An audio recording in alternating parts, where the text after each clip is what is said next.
This week is Fengle. I do have a bit of a love-hate relationship with it. I love it, especially if I'm doing a full page Zentangle inspired art. It's great in a corner, it's great in a center, it's great to build off of, but I don't always get the steps right, and because of that I sometimes mess it up. So today's card is important to me. I want to make sure that I have the step outs clear. On Zentangles.com I found Fengle 6, and this will be next week's pattern. Fengle and Fengle 6 are gorgeous, but let's get started.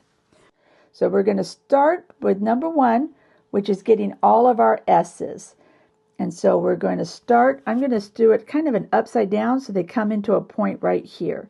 So there's 1 S, 2, 3, 4, and 5. 5 S's. So let's go ahead and see if we can duplicate that. I don't know why I like to start upside down, but I do.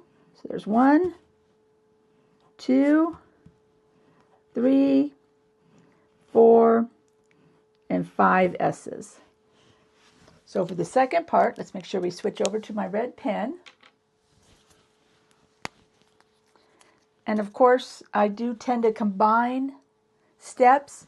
So this is actually, they have it as step 1 to draw 1 S, and then they show step 2. Zentangle.com shows this as 2 steps. 1 would be the first S, and then 2 would be the additional. I think I'm okay with that being the 1. So then from here, step 2, we'll go ahead and we'll start on this one. We're making sort of a C, sort of an aura, and it's going to come back to about the halfway or 3/4 mark of the one line below it. So we're going to go up and then back down. And we're going to try to make them all somewhat similar. Now the variation right here are endless. These could be a sharp line, these could be thick, these could be thin. All are going to give you some really great different variations. But for my card, we're sticking with just that one. And that is step 2.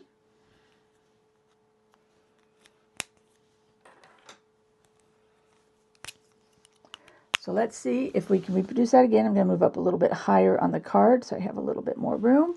I'm going to start with my S's. Like I said, I always start upside down. It just helps me. 1, 2, 3, 4, and 5.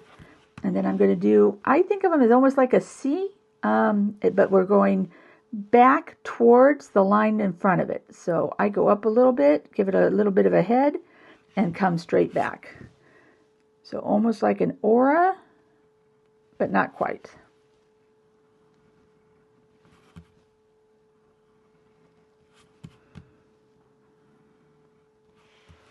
And there we go.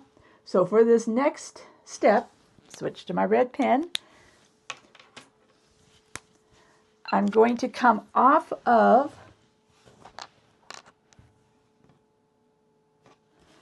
the curve.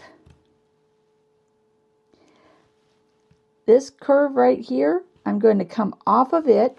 Let me get you a pencil so I can show you a little bit on here a little bit easier. This line right here kind of goes from there to there is the line that I'm going to be working off of. And I'm going to start here as if I am doing a bit of an aura, and I'm going to come up, and then I'm going to follow the other side down. And I'm coming up and down off of the same side. So let's turn the paper the other way so I destroy my letters last. So this is the line I'm working on. I'm following that aura up and down. Now once again, once you get used to this and you get all fancy, you can make these as big or as small as you would like. Here's the line I need to focus on. I almost skipped one. Up and down. And it makes this pretty little flower insert. And that is step 3.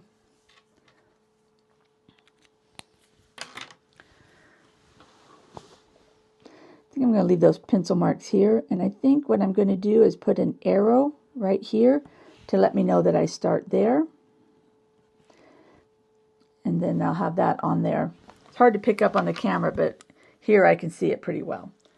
So let's go ahead and do the very last portion. Well, really the next to the last, but we're going to call it step 4. And once again, upside down, I'm going to make my S's. 1, 2, 3, 4. Now, I do believe this would work with a different number. It's just what I've been using and what works for me. So now we're going to go up and do our, what I'm calling a C, going back to the line previously. I am giving it that little bit of a loop of a head, but I think it looks super cute if you come back on a sharp line too. So now we're there. So let's go ahead and do that inside aura. Remember, we're working on this line right here. We're going to follow up the right side to about halfway and follow down. How high up or down you go is purely up to your design. And I hope you take a little time and play with it and see what works for you, what you like, and what you don't like. So now this is steps 1 through 3. And the gorgeous part is you could stop right here and it is gorgeous. You know what else you could do? I'm going to show you real quick with my pencil.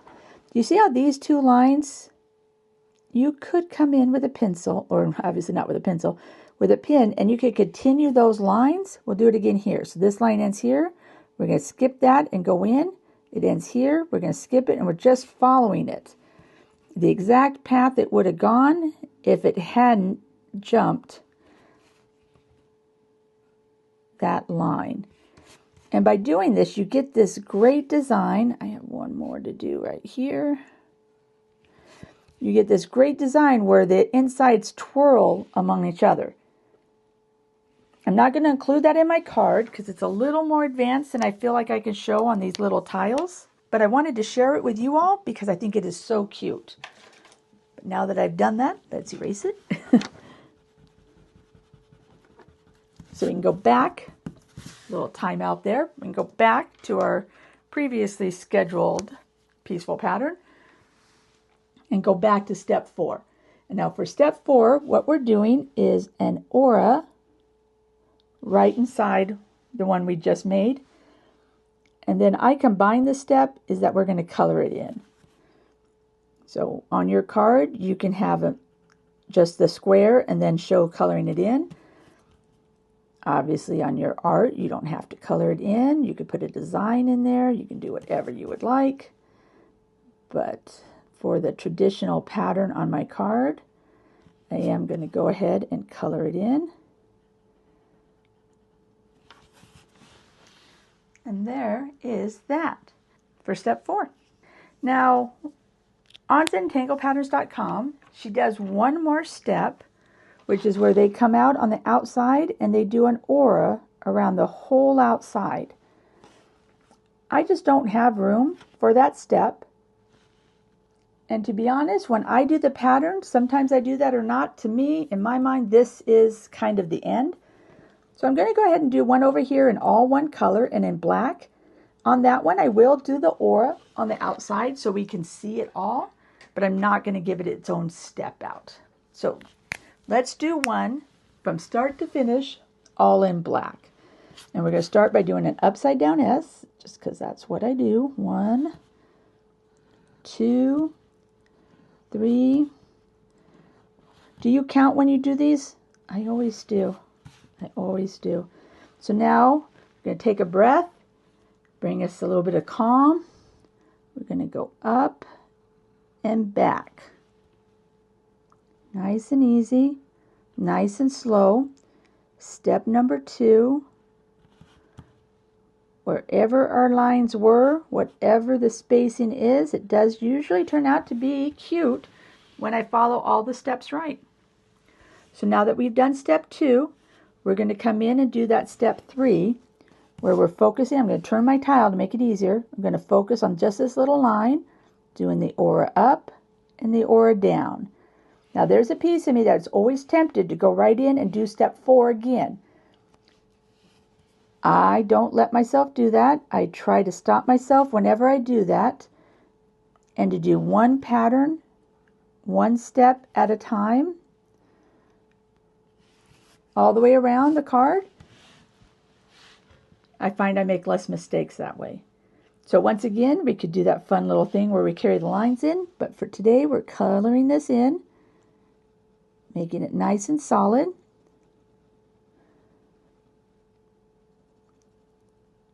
Like I said, this is a doodle that I have enjoyed, but I do tend to mess up on. So I'm hoping that doing this in here and adding it into some future ones where I can come back and look at the steps, I think I just get a little ahead of myself on making it.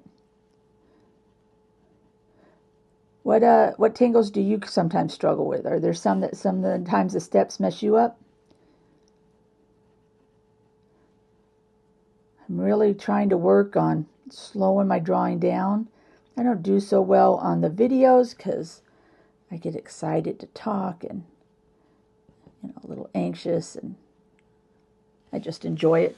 So I do not do as well slowing down here, but when I do my fun drawings and the drawings I put up here where it's just music, I've been doing much better and trying to continue to do better on really slowing down.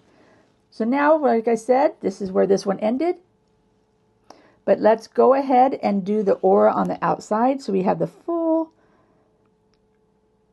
Zentangle pattern. And we just nice and slow with our best attempt of keeping the distance the same. Turning your card is a big part of Zentangling and is very helpful. A lot of this doodling is muscle memory and pen control. So when you turn your card and you're able to do the pen directions in the same way, I tend to do right to left is how I tend to draw, then it can turn out that much better. So as always, I like a little dot in the middle just because that's the way mine work. And there it is. That is Fengle. Let's go ahead and turn it over.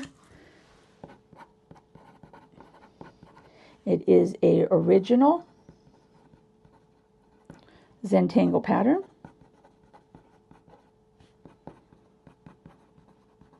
And you can find it on Zentangle.com.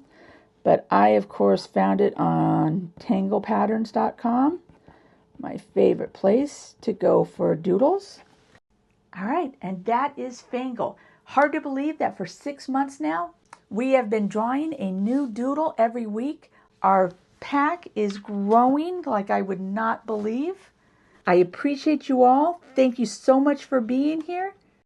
Please come back next week. I'm going to go ahead and throw up here a picture of Fengle 6. It's a variation off of this that is gorgeous. And next week's peaceful pattern, a little sneak peek this week. So you could see what next week's peaceful pattern is, and we take this one place further. Give this a try, be patient and kind to yourself, and we'll see you next week.